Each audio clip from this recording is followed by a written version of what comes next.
The American dream is the sacred birthright of every American child. That's what we have, is we have the American dream.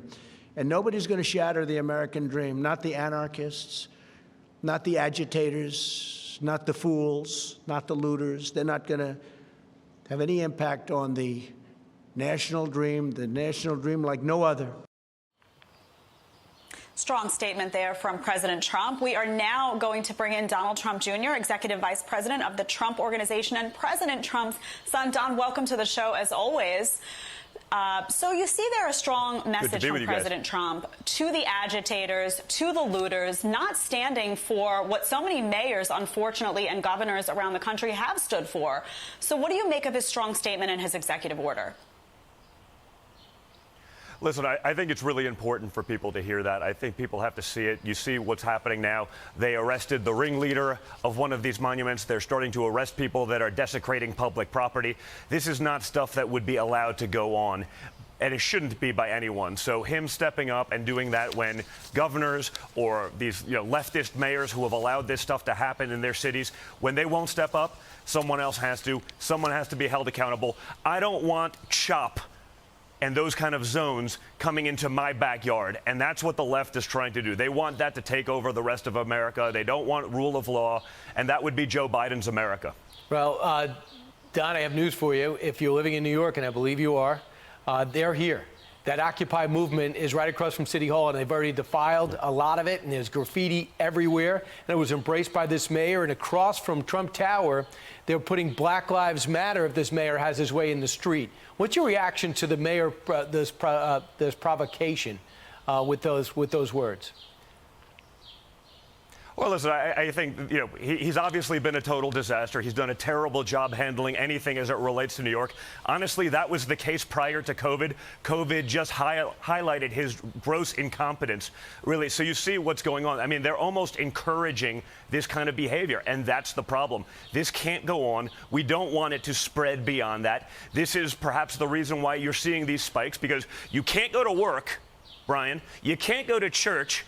And you sure as heck can't go to school, but we can gather and protest and not be socially distanced. I mean, the hypocrisy that comes out of all of these people's mouths is truly disgusting. It's time to stand up for law and order. And again, if these mayors won't, and frankly, if they're sitting there encouraging the burning down of their cities, the desecration of monuments, this is no longer about racism anymore, Brian. Don't forget, they're ripping down and desecrating statues of Lincoln.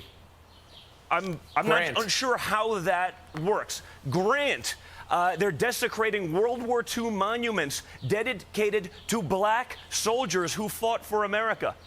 I mean, this isn't about racism anymore, Brian, and we have to stop pretending that it is. Well, I tell you what, before the pandemic hit, Don Jr., without a doubt, the economy was on fire and, we went way down. But now we got two great jobs numbers yesterday. We got two yesterday because of today's holiday. It is a federal holiday. Almost 5 million jobs created.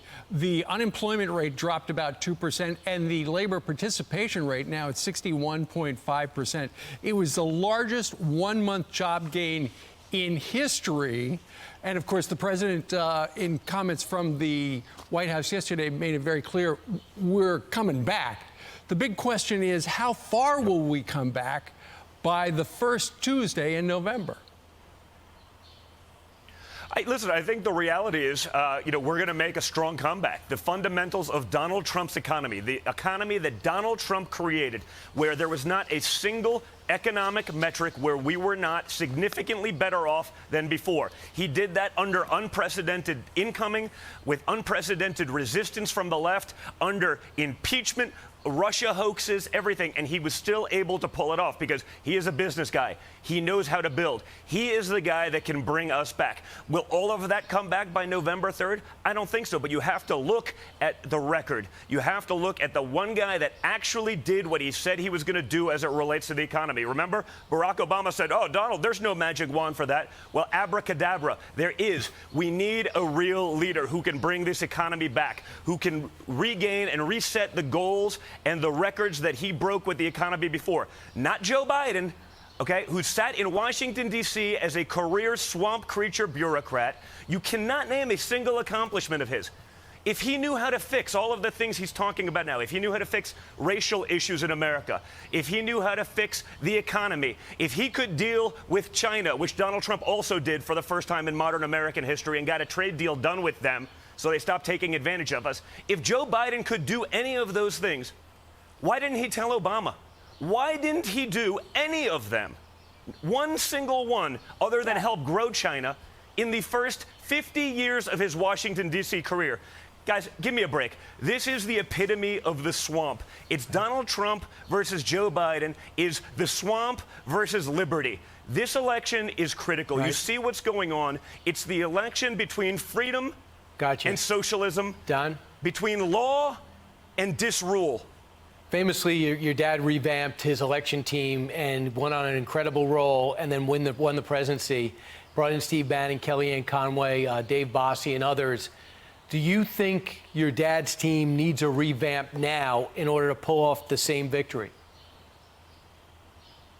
I don't know that it needs a revamp. I think we just got to, get going. Don't forget, in 2016, initially the media was almost hoping for us to win, not because they wanted Donald Trump to win, but because they figured he was the best shot for Hillary to win.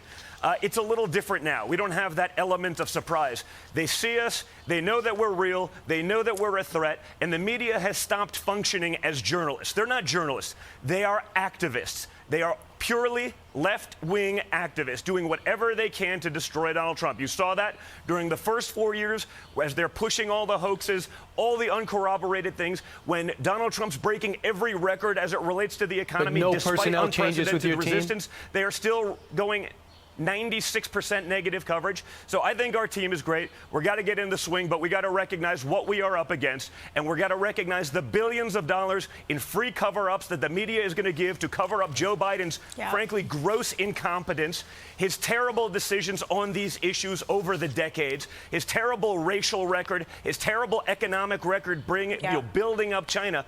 I mean, that this guy is the best that the Democrats have truly says something. Well, Don, thanks so much for being here. As always, obviously, key issues going to be the economy and also going to be the uptick in crime in many of these cities around the country and the lack of leadership in those cities. We'll continue to watch follow the 100%. election coverage, but thanks for your take. We appreciate it as always.